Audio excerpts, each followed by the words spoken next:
Hi all, welcome to ഐസുബി. ഇന്നത്തെ ക്ലാസ്സിൽ നമ്മൾ ഡിസ്കസ് ചെയ്യുന്നത് one of the ferocious poetry in English literature, that is Daddy by Sylvia Plath. Literature സ്റ്റുഡൻസിന് എക്കാലവും പഠിക്കേണ്ട ഒരു ടോപ്പിക്കായിരിക്കും ഡാഡി. അതുകൊണ്ട് തന്നെ ഏറെക്കുറെ ഇതിൻ്റെ ഡീറ്റെയിൽസ് ഒക്കെ നിങ്ങൾക്ക് അറിയാമെന്ന് എനിക്കറിയാം. പക്ഷേ ഒരു കോമ്പറ്റേറ്റീവ് എക്സാമിന് വേണ്ടി പഠിക്കുമ്പോൾ നമ്മൾ കുറച്ചുകൂടെ ആഴത്തിൽ പഠിക്കേണ്ടതുണ്ട്. So without delay we can start the class. So let's go into the life of Sylvia Plath. മലയാളത്തിലെ എക്കാലത്തെയും ക്ലാസിക്കൽ മൂവി ആയിട്ടുള്ള മണിച്ചിത്രത്താഴ് കാണാത്തവരാരുമില്ലല്ലോ. അതിലെ പ്രധാനപ്പെട്ട ഒരു കഥാപാത്രം ഗംഗയുമായിട്ട് വളരെയധികം കമ്പയർ ചെയ്യാൻ പറ്റുന്ന സാമ്യതയുള്ള ഒരാളാണ് സിൽവിയ പ്ലാത്ത്. ഒരു പരിധിവരെ ഗംഗയുടെ അതേ ലൈഫാണ് സിൽവിയ പ്ലാത്തിനും. അതായത് കുട്ടിക്കാലത്ത് ഉണ്ടാകുന്ന ഒരു ട്രോമയിൽ നിന്നും തുടങ്ങിയ ഒരു സൈക്കിക് ഡിസോർഡർ അത് കൊണ്ടുപോയി അവരുടെ യങ് ഏജിലും ഒക്കെ വളരെ പഠിക്കാൻ മിടുക്കിയായിട്ടുള്ള ഗംഗ പെട്ടെന്ന് അച്ഛനും അമ്മയും കൽക്കട്ടയിൽ നിന്ന് വന്ന് കൊണ്ടുപോകുന്നു എന്ന് കേൾക്കുമ്പോൾ ആ കോളേജിലൂടെ വലാന്തയിലൂടെയൊക്കെ പുസ്തകങ്ങളൊക്കെ വലിച്ചെറിഞ്ഞു പോകുന്ന ഒരു ഗംഗയുണ്ട് അല്ലേ. അതിനുശേഷം അവർ കൽക്കട്ടയിൽ കൊണ്ടുപോയി ചികിത്സിച്ച് ഭേദമാക്കുന്നു. എഴുതാനും അല്ലെങ്കിൽ പുസ്തകങ്ങൾ വായിക്കാനൊക്കെ ഒരുപാട് ഇഷ്ടപ്പെടുന്ന, ലിറ്ററേച്ചറിന് ഒരുപാട് ഇഷ്ടപ്പെടുന്ന ഗംഗ അവിടെ വെച്ച് നകുലൻ എന്ന് പറയുന്ന ഒരു യുവാവിനെ പരിചയപ്പെടുന്നു, കല്യാണം കഴിക്കുന്നു. അതിനുശേഷം നകുലൻ്റെ തറവാട്ടിലേക്ക് വരുമ്പോഴാണ് നാഗവല്ലി എന്ന് പറയുന്ന കഥാപാത്രത്തിനെ കണ്ടപ്പോൾ അത് ഞാനാണോ അല്ലെങ്കിൽ അത് എൻ്റെ ആണോ എന്നൊക്കെ വിചാരിച്ച് വീണ്ടും ആ ഡിസോർഡർ ലൈഫിലേക്ക് വരുന്നു അല്ലേ. സോ ആ ഒരു കണക്ഷൻ എങ്ങനെയാണെന്ന് നമുക്ക് നോക്കാം. Sylvia Plath is an American poet, novelist, short story writer. Poet എന്നാണ് കൂടുതൽ നമ്മൾ കേട്ടുപരിചയം അല്ലേ, കാരണം പോയട്രി അത്രയേറെ പ്രോസിനേക്കാൾ മികച്ചതായതുകൊണ്ടാണ്. ദെൻ അവരെഴുതുന്ന വർക്ക്സ് എല്ലാം ഏത് ജോണറിലാണ് വരുന്നത്? കൺഫെഷണൽ പോയട്രി, അതായത് ജീവിതത്തിന് ഒരു മറയും കൂടാതെ റീഡേഴ്സിൻ്റെ മുന്നിലേക്ക് പച്ചയായ രീതിയിൽ തുറന്നു കാണിക്കുന്ന, പേഴ്സണൽ ലൈഫിൽ നടക്കുന്ന മിക്ക കാര്യങ്ങളും ഓട്ടോബയോഗ്രഫിക്കൽ എന്ന രീതിയിലേക്ക് എഴുത്തിലൂടെ കാണിക്കുന്ന ടൈപ്പ് ഓഫ് റൈറ്റിംഗ് ആണ് കൺഫെഷണൽ പോയട്രി. മലയാളത്തിൽ അങ്ങനെ ഒരു കൺഫെഷണൽ റൈറ്റർ ഉണ്ട്. ആരാണ്? കമല സുരയ്യ എന്നറിയപ്പെടുന്ന ഇംഗ്ലീഷ് ലിറ്ററേച്ചറിലെ കമലാദാസ്. ഇനി ബയോഗ്രഫിയിലേക്ക് നോക്കുകയാണെങ്കിൽ her father is Otto Plath. Otto ഷർട്ടൊക്കെ ഓർമ്മ വരുന്നുണ്ടാവും അല്ലേ, Otto Plath. Then mother Aurelia Schober. ഈ ഒറേലിയ സ്കോബർ എന്ന് പറയുന്നത് അച്ഛൻ്റെ ഒരു സ്റ്റുഡൻ്റ് ആയിരുന്നു. Her father was a German immigrant college professor. Boston യൂണിവേഴ്സിറ്റിയിൽ ജർമ്മൻ ഭാഷയും അതുപോലെ ബയോളജിയും പഠിപ്പിക്കുന്ന ഒരു കോളേജ് പ്രൊഫസറായിരുന്നു ഓട്ടോ പ്ലാത്ത്. അദ്ദേഹം പഠിപ്പിച്ചൊരു സ്റ്റുഡൻ്റ് തന്നെയായിരുന്നു ഒറേലിയ സ്കോബർ. പിന്നീട് അവർ കല്യാണം കഴിക്കുകയാണ്. സിൽവിയ പ്ലാത്തിൻ്റെ ഹസ്ബൻഡ് ഇംഗ്ലീഷ് ലിറ്ററേച്ചറിൽ ആനിമൽ പോയറ്റ് എന്നറിയപ്പെടുന്ന ടെഡ് ഹ്യൂഗ്സ് ആണ്. She was born in 1932, October 27, in Boston, US. അമേരിക്കയിലുള്ള ബോസ്റ്റൺ, അതായത് മസാച്യുസെറ്റ്, എക്സാക്ട് പ്ലേസ് മസാച്യുസെറ്റിലാണ് ഒക്ടോബർ 27, 1932 സിൽവിയ പ്ലാത്ത് ജനിക്കുന്നത്. And she died on February 11, 1963, 1963. അതായത് എക്സാക്ട്ലി 30ാമത്തെ വയസ്സിലാണ് സിൽവിയ പ്ലാത്ത് മരണപ്പെടുന്നത്. അതും സൂയിസൈഡ് ചെയ്യാണ് ചെയ്തത്. അതായത് ജനിക്കുന്നത് അമേരിക്കയിലും മരണപ്പെടുന്നത് UK വെച്ചിട്ടാണ്. വർഷങ്ങൾ ഓർത്ത് വയ്ക്കാനും ഒരു ഫാൻസി നമ്പർ പോലെയുണ്ട് അല്ലേ. 1932 ജനിക്കുന്നു, 3-2. ഇനി 3-2 ഗുണിച്ച് കിട്ടുന്നത് എത്രയാണ്? 6. അതാണ് മരണപ്പെടുന്ന വർഷം, 1963. Sylvia പ്ലാത്ത് has A സ്യൂഡോണിം. സിൽവിയ പ്ലാത്ത് ഉപയോഗിച്ചിട്ടുള്ള പെൻനെയിം വിക്ടോറിയ ലൂക്കാസ് എന്നാണ്. അവർക്ക് ആകെ ഒരു നോവൽ എഴുതിയിട്ടുള്ളൂ, ദ ബെൽ ജാർ എന്നാണ് അതിൻ്റെ പേര്. ആ ബെൽ ജാർ എഴുതിയിരിക്കുന്നത് വിക്ടോറിയ ലൂക്കാസ് എന്ന പെൻനെയിമിലാണ്. കുട്ടിക്കാലത്തേക്ക് പോവുകയാണെങ്കിൽ Sylvia പ്ലാത്ത് has A daddy obsession or she has N Electra complex. Daddy എന്ന് പറയുന്നത് അവൾക്കൊരു ഗോഡ്ലി ഫിഗർ ആയിരുന്നു, വളരെ ഒരു സെക്യൂരിറ്റി ആയിരുന്നു. ഡാഡി ഉണ്ട് എന്ന് പറയുന്നത് തന്നെ അവൾക്ക് വളരെ സ്നേഹവും കരുതലും ഒക്കെ കിട്ടുന്ന ഒരു പ്രത്യേകതരം, അവൾ ആഗ്രഹിക്കുന്നത് അങ്ങനെയായിരുന്നു. So she loved Har daddy very much. പക്ഷേ ആക്ച്വലി അവൾ വളർന്ന് വലുതാവുന്ന സമയത്ത് മനസ്സിലാക്കുകയാണ്, ആസ് എ ജർമ്മൻ ഇമിഗ്രൻറ്റ്, ഞാൻ മുമ്പ് പറഞ്ഞു ജർമ്മനിയിൽ നിന്ന് വന്ന ഒരാളാണ്, അതുകൊണ്ട് തന്നെ അയാൾക്ക് ആ ഒരു ടൈപ്പ് ഓഫ് ഡൊമിനൻറ്റ് സ്വഭാവമുണ്ട്. ഓക്കെ, ഭാര്യയോടും ഒക്കെ ഒരു നാസി പീപ്പിൾ എങ്ങനെ, ഒരു നാസി സോൾജിയർ എങ്ങനെയാണ് ഒരു ജൂയിഷ് അടിമയെ കാണുന്നത്, അതുപോലെയായിരുന്നു അയാൾക്ക് കുടുംബം എന്ന് പറയുന്നത്. സോ ഒരു ലവ് ഹേറ്റ്രഡ് എന്ന് പറയുന്ന ഒരു പ്രത്യേകതരം തീമാണ് നമുക്ക് ഡാഡിയിൽ വരുന്നത്, ലവ് ഹേറ്റ്രഡ്. ഓക്കെ, അതായത് സ്നേഹം, അവൾക്ക് ഡാഡിയോടുള്ള സ്നേഹം, പക്ഷേ അതിലേറെ ഡാഡി അവളെ എത്രത്തോളം ഒരു വെറുപ്പ് ഉളവാക്കുന്ന രീതിയിലാണ് അവൾക്ക് തിരിച്ചിങ്ങോട്ട് കിട്ടുന്ന സ്നേഹം. ഓക്കെ, അതാണ് ഇവിടെ ലവ് ഹേറ്റഡ് ആണ് ശരിക്കും ഡാഡി എന്ന് പറയുന്നത്. എങ്കിലും പെൺകുട്ടികൾക്ക് അച്ഛന്മാരോട് കാണുന്ന ആ പ്രത്യേക ഒരു സ്നേഹവും മമതയും സിൽവിയ പ്ലാത്തിന് ഡാഡിയോട് ഉണ്ടായിരുന്നു. So the early death of her father troubled Har psyche. അങ്ങനെയൊക്കെ ആണെങ്കിലും അച്ഛൻ്റെ പെട്ടെന്നുള്ള ഒരു മരണം അവളുടെ മനസ്സിന് വല്ലാതെ ഒരു ഇളക്കം സംഭവിച്ചു. അതായത് she lost her father at the age of 8 വയസ്സുള്ള സമയത്താണ് സിൽവിയ പ്ലാത്തിൻ്റെ ഫാദർ മരിക്കുന്നത്. അതും ഒരു അൺഡയഗ്നോസ്ഡ് ഡയബറ്റീസുകാരനാണ്. സിൽവിയ പ്ലാത്തിൻ്റെ ഫാദറിന് ഡയബറ്റീസ് കൂടി കാലൊക്കെ ആംബ്യൂട്ടേറ്റ് ചെയ്ത് കളയേണ്ട ഒരു അവസ്ഥ ഉണ്ടായിരുന്നു. മീൻസ് കാല് മുറിച്ചു മാറ്റേണ്ട അവസ്ഥയുണ്ടായിരുന്നു. അപ്പോൾ അങ്ങനെ ആ കാല് മുറിച്ചു മാറ്റുക എന്നുള്ളത് ഇവിടെ നമ്മുടെ കവിതയിൽ പ്രധാനപ്പെട്ട ഒരു കാര്യമാണ് കേട്ടോ. ഇവിടെ ഗംഗയുടെ കുട്ടിക്കാലത്ത് ഉണ്ടായതുപോലെ സിൽവിയ പ്ലാത്തിൻ്റെ കുട്ടിക്കാലത്തും അച്ഛൻ്റെ അകാല മരണവും കാലിനെ ആംബ്യൂട്ടേറ്റ് ചെയ്ത് കളയുന്ന ആ ഒരു അവസ്ഥ, ഇതൊക്കെ നേരിൽ അനുഭവിച്ച് ആ ഒരു ഇൻസെക്യൂരിറ്റി കുട്ടിക്കാലത്ത് തന്നെ സിൽവിയ പ്ലാത്തിന് ഉണ്ടാവുകയാണ്. Okay, she suffered insecurity. പക്ഷേ ഇതിൻ്റെ ഇടയിൽ തന്നെ അവൾ 8 വയസ്സാവുമ്പോൾ തന്നെ ഷീ പബ്ലിഷ്ഡ് ഫസ്റ്റ് പോം അറ്റ് 8 ഇയേഴ്സ്. 8 വയസ്സുള്ള സമയത്ത് ഒരു കവിത എഴുതി പബ്ലിഷ് ചെയ്യുക എന്നുള്ളത് എത്രത്തോളം അവൾ എക്സലൻ്റ് ആയിരുന്നു എന്ന് നമ്മൾ ഊഹിക്കാമല്ലോ. And she has written multiple poems and paintings. നന്നായിട്ട് വരയ്ക്കുന്ന ഒരു ആർട്ടിസ്റ്റ് കൂടിയായിരുന്നു നമ്മുടെ സിൽവിയ പ്ലാത്ത്. അമേരിക്കയിലെ ബ്രാഡ്ഫോർഡ് സീനിയർ ഹൈസ്കൂളിലായിരുന്നു സിൽവിയ പ്ലാത്തിൻ്റെ സ്കൂളിംഗ് ഒക്കെ നടന്നത്. ദെൻ ആഫ്റ്റർ ദാറ്റ് മസാച്യുസെറ്റിലെ സ്മിത്ത് കോളേജിലായിരുന്നു ഗ്രാജുവേഷൻ ചെയ്തത്. ഗ്രാജുവേഷൻ ഇംഗ്ലീഷ് ലിറ്ററേച്ചറിൽ തന്നെയായിരുന്നു ചെയ്തിരുന്നത്. ദെൻ ആഫ്റ്റർ ദാറ്റ് ഈ 3 വർഷത്തെ പഠനശേഷം she has joined as a guest editor at Mademoiselle magazine, New York, London. കുറച്ചു കാലം മാത്രമേ അവിടെ ഗസ്റ്റ് എഡിറ്ററായിട്ട് ജോലി ചെയ്തിട്ടുള്ളൂ.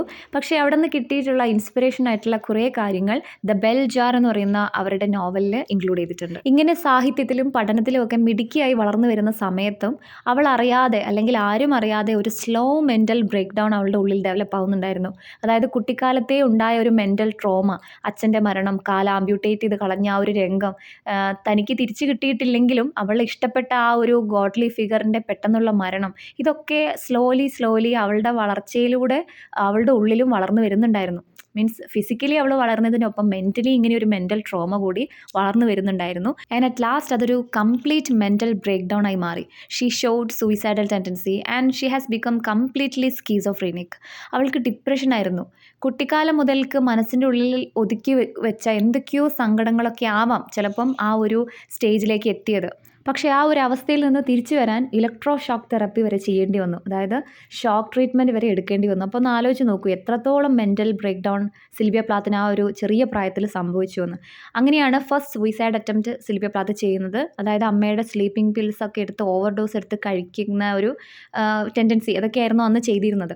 പക്ഷേ അസുഖം ഭേദമായതിനു ശേഷം she return to college. Smith കോളേജിലെ അവസാനത്തെ വർഷം 1955 she submitted her thesis. Graduation complete ആവാൻ ഒരു തെസിസ് സബ്മിറ്റ് ചെയ്യണമല്ലോ, പ്രൊജക്റ്റൊക്കെ അല്ലേ. അപ്പോൾ ഏതായിരുന്നു ആ തെസിസ് എന്ന് ഒന്ന് ഓർത്ത് വെക്കുക. The Magic Mirror, a study of the double in two of Dostoevsky's novel. ഈ ഒരു മെൻ്റൽ ബ്രേക്ക് ഡൗണിൻ്റെ ഇടയിലും അക്കാഡമിക്കലി വളരെ എക്സലൻ്റായി ഗ്രാജുവേഷൻ കംപ്ലീറ്റ് ചെയ്തതുകൊണ്ട് ഫുൾ ബ്രൈറ്റ് സ്കോളർഷിപ്പ് നേടിക്കൊണ്ടാണ് കേംബ്രിഡ്ജ് യൂണിവേഴ്സിറ്റിയിലെ ന്യൂനാം കോളേജിലേക്ക് ഹയർ എഡ്യൂക്കേഷന് വേണ്ടി സിൽവിയ പ്ലാത്ത് പോകുന്നത്. പുതിയ കോളേജിലെത്തിയതിന് ശേഷം ഒരുപാട് പോയട്രികൾ എഴുതി അവരുടെ സ്റ്റുഡൻറ്റ് മാഗസിനായിട്ടുള്ള വാഴ്സിറ്റിയിൽ പബ്ലിഷ് ചെയ്യാണ്. And she proved her excellence in the new college also. അങ്ങനെ 1956 ഫെബ്രുവരി 25 ടെഡ് ഹ്യൂഗ്സ് എന്ന് പറയുന്ന മറ്റൊരു എഴുത്തുകാരനെ സിൽവിയ പ്ലാത്ത് അവിടെ വെച്ച് കണ്ടുമുട്ടുന്നതും പരിചയപ്പെടുന്നതും. രണ്ടുപേരും നന്നായി കവിത എഴുതുന്നവരായിരുന്നു. കവിതയും സാഹിത്യമൊക്കെ ആയിരുന്നു രണ്ടുപേരുടെയും ലോകം. സോ കോമൺ ടേസ്റ്റ് ആണ് എന്ന് മനസ്സിലാക്കിയത് കൊണ്ടാവാം രണ്ടുപേരും നല്ല ഫ്രണ്ട്സായി. Later they get married on June 16, 1956 at Saint George Bloomsbury. രണ്ടുപേരുടെയും വിവാഹത്തിന് സിൽവിയ പ്ലാത്തിൻ്റെ മദറായിരുന്നു വിറ്റ്നസ്. സോ 1956 രണ്ടുപേരും വിവാഹിതരാവുന്നത്. പിന്നീട് സിൽവിയ പ്ലാത്ത് സ്മിത്ത് കോളേജിൽ പ്രൊഫസറായിട്ട് ജോലി ചെയ്യുന്നുണ്ട്. പക്ഷേ ടീച്ചിങ് ജോബ് ചെയ്യുന്ന സമയത്ത് കവിത എഴുതാൻ വേണ്ടത്ര സമയം കിട്ടുന്നില്ല എന്നുള്ളത് കൊണ്ട് she left teaching for poetry. Then അതിനുശേഷം ആൻ സെക്സ്റ്റനെയും റോബർട്ട് ലോവലിനെയൊക്കെ സിൽവിയ പ്ലാത്ത് ലൈഫിൽ കണ്ടുമുട്ടുന്നു. അവരുമായിട്ട് കൂടുതൽ ഇടപഴകുന്നു. അവർക്കൊക്കെ കോമൺ രീതിയിലുള്ള റൈറ്റിംഗ് സ്റ്റൈൽ ആയതുകൊണ്ട് അവരുമായിട്ടുള്ള ആ കൂട്ടുകെട്ടിലാണ് കൂടുതൽ കൺഫെഷണൽ പോയട്രി, അതായത് പേഴ്സണൽ റൈറ്റിങ്സ് ഒക്കെ സിൽവിയ പ്ലാത്ത് എഴുതാൻ തുടങ്ങിയത്. But slowly she resumed psycho analytic treatment. വീണ്ടും ആ ഒരു മാനസിക നില മെല്ലെ തെറ്റാൻ തുടങ്ങി. വീണ്ടും അവൾക്ക് ട്രീറ്റ്മെൻറ്റ് എടുക്കേണ്ടി വന്നു. മീൻസ് മെൻ്റൽ ബ്രേക്ക് ഡൗണിലേക്ക് വീണ്ടും വരികയാണ്. ഈ ഒരു മെൻ്റൽ ബ്രേക്ക് ഡൗണിൻ്റെ പുറകിൽ ടെഡ് ഹ്യൂഗ്സിന് ഒരു പങ്കുണ്ടായിരുന്നു. അത് സിൽവിയ പ്ലാത്തിൻ്റെ മരണശേഷമാണ് ലോകം അറിയുന്നത്. സത്യത്തിൽ ഇവരുടെ വിവാഹം നടക്കുന്ന അന്ന് മുതൽ സിൽവിയ പ്ലാത്തിൻ്റെ ലൈഫിൻ്റെ കൗണ്ട് ഡൗൺ ആയിരുന്നു. ആക്ച്വലി അവർ തമ്മിൽ ഒരു ടോക്സിക് റിലേഷൻഷിപ്പ് ആയിരുന്നു ഉണ്ടായിരുന്നത്. രണ്ടാമത്തെ മെൻ്റൽ ട്രീറ്റ്മെൻറ്റിന് ശേഷം സിൽവിയ പ്ലാത്ത് കൂടുതൽ കൺഫെഷണൽ ജാണറിൽ എഴുതാൻ തുടങ്ങി. കൺഫെഷണൽ മീൻസ് അറിയാലോ, അതായത് പേഴ്സണൽ ലൈഫ് കുറച്ചുകൂടെ ഓപ്പണായി റീഡേഴ്സിൻ്റെ മുന്നിലേക്ക് എഴുതി കാണിക്കാൻ തുടങ്ങി. ക്രിറ്റിക്സൊക്കെ പറയുന്നുണ്ട് ശരിക്കും അതൊരു എസ്കേപ്പ് ആവാം. സിൽവിയ പ്ലാത്തിൻ്റെ മനസ്സിലുള്ള വിഷമങ്ങളും ടെൻഷനും ഒക്കെ ആരുടെയെങ്കിലും തുറന്നു പറയുന്ന രീതിയിലുള്ള ഒരു ഇന്നത്തെ കാലത്തെ പോലെ കൂടുതൽ സൈക്കിക് അസിസ്റ്റൻസ് ഒന്നും പണ്ടുണ്ടായിരുന്നില്ലല്ലോ. കൗൺസിലിംഗ് കാര്യങ്ങളൊന്നും പണ്ട് ഇത്രയധികം വിപുലമായിട്ടുണ്ടാവില്ല. സോ അതിൻ്റെ ഒരു കുറവ് കൊണ്ടാവാം ശരിക്കും സിൽവിയ പ്ലാത്തിൻ്റെ ലൈഫിൽ ഇങ്ങനെയൊക്കെ സംഭവിച്ചത്. ദെൻ 1960 April 1 ടെഡ് ഹ്യൂഗ്സിനും സിൽവിയ പ്ലാത്തിനും ഒരു മകളുണ്ടാവുന്നു. ഫ്രെയ്ഡ ഹ്യൂഗ്സ് എന്നാണ് അവളുടെ പേര്. 1960 ഒക്ടോബറിൽ, അതേ വർഷം ഒക്ടോബറിൽ she published the Colossus, her first poetry collection. Sylvia Plath ജീവിച്ചിരിപ്പുള്ള സമയത്ത് പബ്ലിഷ് ചെയ്ത വർക്കാണ് the Colossus. It is the first collection of her poetry. അതിനുശേഷം 1961 ഓഗസ്റ്റിൽ ദ ബെൽ ജാർ, സിൽവിയ പ്ലാത്തിൻ്റെ ഏക നോവൽ, വിക്ടോറിയ ലൂക്കാസ് എന്ന സ്യൂഡോണിമിൽ എഴുതിയിട്ടുള്ള നോവൽ പബ്ലിഷ് ചെയ്യാണ്. സോ ദ കൊളോസസ് അതുപോലെ ദ ബെൽ ജാർ, ഈ 2 വർക്ക്സാണ് സിൽവിയ പ്ലാത്ത് ജീവിച്ചിരിപ്പുള്ള സമയത്ത് പബ്ലിഷ് ചെയ്തിട്ടുള്ളത്. ഈ ഒരു സമയത്തൊക്കെയും സിൽവിയ പ്ലാത്ത് മാനസികമായി ചില ബുദ്ധിമുട്ടുകൾ അനുഭവിച്ചുകൊണ്ടിരിക്കുകയാണ്. She has slowly falling into a depressed stage again. അതിൻ്റെ ഒരു കാരണം ഞാൻ നേരത്തെ പറഞ്ഞ പോലെ ടെഡ് ഹ്യൂഗ്സ് കൂടിയാണ്. ആ കാരണം എന്താണെന്നാണ് ഇനി പറയാൻ പോകുന്നത്. 1961 ഓഗസ്റ്റിൽ Assia Wevill and Ted Hughes ഇവർ തമ്മിൽ ഒരു ഇല്ലീഗൽ റിലേഷൻഷിപ്പ് ഉണ്ടാവുകയാണ്. Assia Wevill and Ted Hughes. So Ted ഹ്യൂഗ്സിൻ്റെ ഈ ഒരു എക്സ്ട്രാ മാരിറ്റൽ അഫെയർ സിൽവിയ പ്ലാത്തിൻ്റെ ലൈഫിൽ ഒരു ട്രോമ ഉണ്ടാക്കുകയാണ്. കാരണം അച്ഛനിൽ നിന്നും കിട്ടാത്തൊരു സ്നേഹം ഹസ്ബൻഡിൻ്റെ അടുത്ത് നിന്ന് കിട്ടിത്തുടങ്ങിയെന്ന് വിശ്വസിക്കുന്ന സമയത്താണ് അത് ഒരു കുഞ്ഞ് ആയി. അതിനുശേഷമാണ് ആസിയ വീവൽ എന്ന് പറയുന്ന ഒരു സ്ത്രീയുമായിട്ട് ടെഡ് ഹ്യൂഗ്സിന് ഒരു എക്സ്ട്രാ മാരിറ്റൽ അഫെയർ ഉണ്ടാവുന്നത്. അത് ഒരിക്കലും ഒരു ഭാര്യയ്ക്ക് സഹിക്കാൻ കഴിയില്ല, പ്രത്യേകിച്ചും ഇങ്ങനെ ഒരു കുട്ടിക്കാലം മുതലേ മെൻ്റൽ ട്രോമ അനുഭവിക്കുന്ന സിൽവിയ പ്ലാത്തിന്. ദെൻ 1962 ജാനുവരിയിൽ നിക്കോളാസ്, അതായത് ഇവരുടെ 2ാമത്തെ മകൻ ജനിക്കുകയാണ്. ഓക്കെ, 1962 ജൂണിൽ ഒരു കാർ ആക്സിഡൻറ്റ് നടക്കുന്നു. പക്ഷേ ആ ആക്സിഡൻറ്റ് ശരിക്കും 2ാമത്തെ സിൽവിയ പ്ലാത്തിൻ്റെ സൂയിസൈഡ് അറ്റംപ്റ്റ് ആയിരുന്നു. കാരണം അവളുടെ ആ മെൻ്റൽ ബ്രേക്ക് ഡൗൺ അല്ലെങ്കിൽ ആ ഒരു സ്കീസോഫ്രീനിക് സ്റ്റേജ് അല്ലെങ്കിൽ സൂയിസൈഡൽ ടെൻഡൻസി വീണ്ടും വരാൻ തുടങ്ങിയിട്ടുണ്ടായിരുന്നു. Then in 1962 July Plath discovered his affair, അതായത് തൻ്റെ ഹസ്ബൻഡും ആസിയ വീവലും തമ്മിൽ ഒരു എക്സ്ട്രാ മാരിറ്റൽ അഫെയർ ഉണ്ട് എന്ന് സിൽവിയ പ്ലാത്ത് കണ്ടെത്തുകയാണ്. After that 1962 September both separates. Ted ഹ്യൂഗ്സും സിൽവിയ പ്ലാത്തും സെപ്പറേറ്റ് ചെയ്യാണ് ഈ ഒരു കാരണത്താൽ. 1962 ഒക്ടോബർ a great burst of creativity 26 for Ariel. അതായത് ഈ ഒരു സെപ്പറേഷന് ശേഷം Sylvia Plath is going through a great traumatic situation. കുട്ടിക്കാലത്ത് അനുഭവിച്ചതിൻ്റെ മറ്റൊരു വേർഷൻ ഓഫ് ട്രോമയാണ് ഇപ്പോൾ ഹസ്ബൻഡിൻ്റെ അടുത്ത് നിന്നും അവൾ ഫേസ് ചെയ്തിട്ടുള്ളത്. അതിന് ഒരു കുഞ്ഞ് 2 മക്കൾ കൂടെയുണ്ട്. ഈ കാരണങ്ങളൊക്കെയും കൂടുതൽ ഡിപ്രസ്ഡ് സ്റ്റേജിലേക്ക് സിൽവിയ പ്ലാത്തിനെ കൊണ്ടുപോവുകയാണ് ചെയ്യുന്നത്. സോ ഇതിൽ നിന്നൊക്കെ ഡൈവേർട്ട് ചെയ്യാൻ ആകെയുള്ളൊരു ആശ്രയം സംതിങ് ക്രിയേറ്റീവായിട്ട് ചെയ്യലാണ്. സോ ആ ഒരു സമയത്ത് a great burst of creativity is happening. 26ഓളം കവിതകളാണ് ആ സമയത്ത് സിൽവിയ പ്ലാത്ത് എഴുതുന്നത്. ഇതൊക്കെയും പിന്നീട് മരണശേഷം പോസ്റ്റമസ്ലി ഏരിയൽ എന്നുള്ള പേരിൽ ടെഡ് ഹ്യൂഗ്സ് തന്നെയാണ് പബ്ലിഷ് ചെയ്യുന്നത്. സോ ഈ സമയത്ത് എഴുതിയിട്ടുള്ള മുഴുവൻ വർക്ക്സുമാണ് സിൽവിയ പ്ലാത്തിനെ ലോകമെമ്പാടും അറിയപ്പെടുന്ന ഒരു ലിറ്റററി ഫിഗറാക്കി മാറ്റിയത്. Then in 1962 December, she travels alone to London with her kids. 2 കുട്ടികളെയും കൊണ്ട് തനിച്ച് ലണ്ടനിലേക്ക് പോയി അവിടെ ഒരു ഫ്ലാറ്റ് എടുത്ത് താമസിക്കുകയാണ്. ആ ഒരു സമയത്ത് ഷീ ഈസ് സഫറിങ്, വളരെ മെൻ്റൽ ട്രോമ അനുഭവിച്ചുകൊണ്ടിരിക്കുകയാണ്. ദെൻ 1962-1963 ആ ഒരു വിൻ്റർ സീസൺ, നമുക്കറിയാം ഡിസംബർ മുതൽ അങ്ങോട്ട് വിൻ്റർ തുടങ്ങുകയാണ്. അതായത് പൈപ്പിലൊക്കെ വെള്ളം കട്ട പിടിച്ച് വരാത്തൊരു സമയം, അത്ര തണുപ്പ്. ആ ഒരു സമയത്ത് കുഞ്ഞു മക്കളാണ് കൂടെയുള്ളത്, അവരെപ്പോഴും സിക്കാവുകയാണ്, ഒരു ടെലിഫോൺ സൗകര്യമില്ല, ഒറ്റപ്പെടൽ, ഭർത്താവിൻ്റെ അടുത്ത് നിന്ന് അനുഭവിക്കുന്ന ഈ ഒരു പ്രശ്നങ്ങൾ, ഈ കാരണങ്ങളെല്ലാം അവളെ കൂടുതൽ ഡിപ്രസ്ഡ് സ്റ്റേജിലേക്കും സ്കീസോഫ്രീനിക് സ്റ്റേജിലേക്കും മാറ്റുകയാണ്. സോ ഡോക്ടറെ കൺസൾട്ട് ചെയ്യുന്നു. ഡോക്ടർ അവൾക്ക് ഒരു നേഴ്സിനെ വെച്ച് കൊടുക്കുകയാണ്. അതായത് കുഞ്ഞുങ്ങളുള്ളത് കൊണ്ട് ഹോസ്പിറ്റലിൽ അഡ്മിറ്റ് ആവാൻ പറ്റാത്തൊരു സമയമാണ്. അപ്പോൾ ഒരു നേഴ്സിനെ വീട്ടിലേക്ക് വെച്ച് കൊടുക്കുകയാണ് ഡോക്ടർ ഹോർഡൻ. ഈ അവസ്ഥയിലും she has completed all her poetry. എഴുതി തുടങ്ങിയ എല്ലാ പോയട്രിയും കംപ്ലീറ്റ് ചെയ്തിട്ടുണ്ടായിരുന്നു ഈ ഒരു സമയത്ത്. ദെൻ മരിക്കുന്നതിന് തൊട്ട് മുമ്പ് 1963 തന്നെ ദ ബെൽ ജാർ എന്ന് പറയുന്ന നോവൽ പബ്ലിഷ് ചെയ്യാണ്. സോ ഇവിടെ ശ്രദ്ധിക്കേണ്ടത് എന്താണെന്നറിയാമോ? പോയട്രിയിൽ ഫോക്കസ് ചെയ്ത, അല്ലെങ്കിൽ ഏറ്റവും കൂടുതൽ പോയട്രിയിൽ താല്പര്യം കാണിച്ചിരുന്ന, എഴുതിയിരുന്ന സിൽവിയ പ്ലാത്ത് അവസാനമായിട്ട് എഴുതിയിരിക്കുന്നത് ഒരു നോവലാണ്. അതും ഓട്ടോബയോഗ്രഫിക്കലാണ്. അന്നേരം പോയട്രിയിൽ നിന്നും പ്രോസിലേക്ക് തന്നെ ഡൈവേർട്ട് ചെയ്ത് പോയി. അതായത് മെൻ്റലി അത്രത്തോളം അവരുടെ അവസ്ഥ മാറിയിരിക്കുകയാണെന്ന് വേണം നമ്മളിവിടെ മനസ്സിലാക്കാൻ. ദെൻ 1963 ഫെബ്രുവരി 11 സിൽവിയ പ്ലാത്ത് സൂയിസൈഡ് ചെയ്യാണ്. അതായത് കിച്ചൺ ഓവനിൽ തല വെച്ചിട്ട് കാർബൺ മോണോക്സൈഡ് ഗ്യാസ് ഇൻഹേൽ ചെയ്തിട്ടാണ് മരിക്കുന്നത്. സോ ആ സമയത്ത് ആലോചിക്കണം, 9 മാസവും 2 വയസ്സുള്ള 2 മക്കളാണ് ആ ഫ്ലാറ്റിൽ ഉള്ളത്. ആ 2 മക്കളെ വെച്ചുകൊണ്ട് തന്നെ സൂയിസൈഡ് ചെയ്യണമെങ്കിൽ എത്രത്തോളം അവരുടെ മാനസികമായിട്ട് ബുദ്ധിമുട്ട് അനുഭവിച്ചിട്ടുണ്ടാവണം എന്ന് നമ്മൾക്ക് ഊഹിക്കാമല്ലോ. അത് 30ാമത്തെ വയസ്സാകുമ്പോഴത്തേക്കും ആ ഒരു വലിയ പ്രതിഭ ഇല്ലാതാവുകയാണ് ചെയ്യുന്നത്. സോ വർഷങ്ങൾക്ക് ശേഷം ലേറ്റർ ആസിയ വീവൽ, ടെഡ് ഹ്യൂക്സിൻ്റെ എക്സ്ട്രാ മാരിറ്റൽ അഫെയർ ആയിരുന്നു എന്ന് പറയുന്ന സ്ത്രീ പ്ലാത്തിൻ്റെ മരണശേഷം ഒരു 6-7 വർഷങ്ങൾക്ക് ശേഷം മരിക്കുകയാണ്, സൂയിസൈഡ് ചെയ്യുന്നു. ദെൻ പ്ലാത്തിൻ്റെയും ടെഡ് ഹ്യൂക്സിൻ്റെയും സൺ നിക്കോളാസ്, അവനും മരിക്കുകയാണ് ചെയ്യുന്നത്, സൂയിസൈഡാണ്. അതായത് അമ്മയുടെ ആ ഒരു ഡിപ്രഷൻ എന്ന് പറയുന്ന ഒരു മെൻ്റൽ ഹിസ്റ്ററി നിക്കോളാസ് എന്ന മകനിലേക്ക് വന്നിട്ടുണ്ട്. നേരെ മറിച്ച് ഫ്രീഡ എന്ന് പറയുന്നൊരു മകളുണ്ടല്ലോ, ആ മകൾ എപ്പോഴും ഒരു റൈറ്ററാണ്.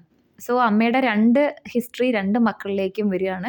ഒരാൾ എഴുത്തുകാരിയാണ്, നിക്കോളാസ് മെൻ്റൽ ഡിപ്രഷൻ കാരണം സൂയിസൈഡ് ചെയ്തിരിക്കുകയാണ്. സിൽവിയ പ്ലാത്തിൻ്റെ ഗ്രേവ് സ്റ്റോണിൽ ഒരു ഇൻസ്ക്രിപ്ഷൻ എഴുതി വെച്ചിട്ടുണ്ട്: even amidst fierce flames the golden lotus can be planted. ഈ ഒരു ഇൻസ്ക്രിപ്ഷൻ സെലക്ട് ചെയ്ത് അവിടെ എഴുതി ചേർത്തിട്ടുള്ളത് ടെഡ് ഹ്യൂക്സ് തന്നെയാണ്. ഓക്കെ, അപ്പോൾ ഹെപ്സ്റ്റൺ സ്റ്റോൾ പാരിഷ് ചർച്ച് യാർഡിൽ, അതായത് സെയിൻറ്റ് തോമസ് അപ്പോസ്റ്റലിലാണ് നമ്മുടെ സിൽവിയ പ്ലാത്തിൻ്റെ ഗ്രേവ് സ്റ്റോൺ ഉള്ളത്. അതിൽ എഴുതി വെച്ചിട്ടുള്ള ഒരു ഇൻസ്ക്രിപ്ഷനാണ് ഞാനിപ്പോൾ പറഞ്ഞത്: even amidst fierce flames the golden lotus can be planted. ഇവരുടെ ഫേമസ് വർക്ക്സ് ആണ് the Colossus and other poems, 1960 publish ചെയ്തു. The Bell Jar under the pseudonym Victoria Lucas, a novel written in 1963. ഈ 2 വർക്കാണ് സിൽവിയ പ്ലാത്ത് ജീവിച്ചിരിപ്പുള്ള സമയത്ത് publish ചെയ്തത്. Then ഏറ്റവും famous work aerial 1965 publish ചെയ്തത്, മരണശേഷം. അത് ടെഡ് ഹ്യൂക്സ് തന്നെയാണ് പബ്ലിഷ് ചെയ്യാൻ മുൻകൈ എടുത്തത്. സോ ഈ 3 വർക്ക്സാണ് സിൽവിയ പ്ലാത്തിൻ്റെ ലൈഫിൽ ഏറ്റവും മൈൽ സ്റ്റോൺ ആയിട്ട് നിൽക്കുന്നത്. അതല്ലാത്ത വർക്ക്സ് ഏതൊക്കെയാണെന്ന് നോക്കാം. 3 Women, A Monologue for 3 Voices, Crossing the Water, Winter Trees, The Collected Poems, Selected Poems, Ariel, The Restored Edition. ഇതൊക്കെ മരണശേഷമാണെങ്കിൽ എങ്ങനെയാണ് ഈ എഴുതുന്നതെന്ന് നിങ്ങൾ വിചാരിക്കും. അതായത് സിൽവിയ പ്ലാത്ത് ഒരുപാട് ലെറ്റേഴ്സും പ്രോസ് വർക്ക്സും ഒക്കെ എഴുതി വെച്ചിട്ടുണ്ട്. കുറേ കത്തുകൾ ഫ്രണ്ട്സിനും അവരെ ചികിത്സിക്കുന്ന ഡോക്ടേഴ്സിനും ഒക്കെ അയച്ചിട്ടുണ്ട്. സോ അതിനെയൊക്കെയാണ് പിന്നീടുള്ള വർക്ക്സായിട്ട്, അത് ഓരോരുത്തർക്ക് കിട്ടുന്നതിനനുസരിച്ച് അവർ പബ്ലിഷ് ചെയ്യുന്നത്. പോയട്രി അല്ലാതെ പ്രോസ് വർക്കിലുള്ളതാണ് Letters Home correspondence, then Johnny Panic and the Bible of Dreams, short stories, prose and diary excerpts, the Journals of Sylvia Plath, the Magic Mirror. ഈ മാജിക് മിററാണ് നമ്മുടെ തെസിസായിട്ട് സിൽവിയ പ്ലാത്ത് ഗ്രാജുവേഷന് submit ചെയ്തത്. Then the letters of Sylvia Plath, ഇതൊക്കെ പലർക്കും അയച്ച letters, ഇതൊക്കെയാണ് കമ്പൈൻ ചെയ്ത് പബ്ലിഷ് ചെയ്തിട്ടുള്ളത്. പോയട്രിയും പ്രോസ് മാത്രമല്ല, ചിൽഡ്രൻസ് വർക്ക് കൂടെ എഴുതിയിട്ടുണ്ട്. The bed book, the it doesn't matter suit, Mrs Cherry's kitchen, collected children's stories. ഇതൊക്കെയും കുട്ടികൾക്ക് വേണ്ടി എഴുതിയിട്ടുള്ള അവരുടെ വർക്ക്സാണ്. അപ്പോൾ മിസ്സസ് ചെറീസ് കിച്ചൺ എന്നൊക്കെ കാണുമ്പോൾ നിങ്ങൾ ശ്രദ്ധിക്കണം, ഇത് സിൽവിയ പ്ലാത്തിൻ്റെയാണ്. പോയട്രി അല്ലേ, സിൽവിയ പ്ലാത്ത് ഒരിക്കലും ഇത് എഴുതില്ല എന്ന് വിചാരിക്കരുത്. കുട്ടികൾക്ക് വേണ്ടിയിട്ടുള്ളതും എഴുതിയിട്ടുണ്ട്. ഒരു ന്യൂലി ഡിസ്കവേർഡ് ഇൻഫർമേഷനൂടെ തരാം. സിൽവിയ പ്ലാത്ത് ഒരു സോണറ്റ് എഴുതിയിട്ടുണ്ട്. ആൻവി എന്നാണ് ഇതിന് പറയുക, ആൻവി. ഒന്ന് ഓർത്ത് വെച്ചോളുക. So this is all about Sylvia Plath. ഫെമിനിസ്റ്റുകളൊക്കെ പറയും Sylvia Plath is a woman driven to madness by a domineering father and an unfaithful husband. വിശ്വസ്തനല്ലാത്തൊരു ഹസ്ബൻഡും അതുപോലെ ഒരു ഡൊമിനിയറിംഗ് ആയിട്ടുള്ള ഫാദറും കാരണമാണ് സിൽവിയ പ്ലാത്തിൻ്റെ ലൈഫ് ഇത്രയേറെ മാഡ്നസ്സിലേക്കും ദുരന്തത്തിലേക്കൊക്കെ പോയതെന്ന്. അപ്പോൾ ഇന്നത്തെ വീഡിയോയിൽ നമ്മൾ എബൌട്ട് ദി ഓതറാണ് പഠിച്ചത്. സിൽവിയ പ്ലാത്തിനെക്കുറിച്ച് വളരെ നന്നായിട്ട് മനസ്സിലാക്കി. ഇനി അടുത്ത വീഡിയോയിൽ നമ്മൾ the close reading of the text, daddy എന്ന കവിത വളരെ ഡീപ്പായിട്ട് വായിച്ച് മനസ്സിലാക്കും. അപ്പോൾ ഈ ക്ലാസ് നിങ്ങൾക്ക് ഇഷ്ടപ്പെട്ടുവെങ്കിൽ ഇതിൻ്റെ PDF നോട്ട്സും ബാക്കി മെറ്റീരിയൽസും കാര്യങ്ങളൊക്കെ വേണം, ഒരു കോച്ചിങ് നിങ്ങൾക്ക് ആവശ്യമുണ്ടെന്നുണ്ടെങ്കിൽ ഞങ്ങളുടെ ഓൺലൈൻ സ്ഥാപനമായ ടൈക്ക് ഇംഗ്ലീഷ് അക്കാഡമിയിൽ ജോയിൻ ചെയ്യുക. മാസം 500 rupees മാത്രമാണ് ഫീസ് ഉള്ളത്. അപ്പം ഇതിൻ്റെ ഡീറ്റെയിൽസ് കൂടുതൽ അറിയണമെങ്കിൽ ആ കാണുന്ന നമ്പറിലേക്ക് വാട്സപ്പ് മെസ്സേജ് അയച്ച് എൻക്വയറി നടത്തിക്കോളൂ. അപ്പോൾ ക്ലാസ് ഇഷ്ടപ്പെട്ടാൽ ലൈക്ക് ചെയ്യാൻ മറക്കരുത്. ആവശ്യക്കാർക്കൊക്കെ ഷെയർ ചെയ്ത് കൊടുക്കുക. നിങ്ങളുടെ സ്നേഹവും സന്തോഷവും ഒക്കെ സബ്സ്ക്രൈബ് ചെയ്ത് തന്നെ അറിയിക്കുക. അപ്പോൾ അടുത്ത വീഡിയോയിൽ നമുക്ക് കാണാം. ബൈ.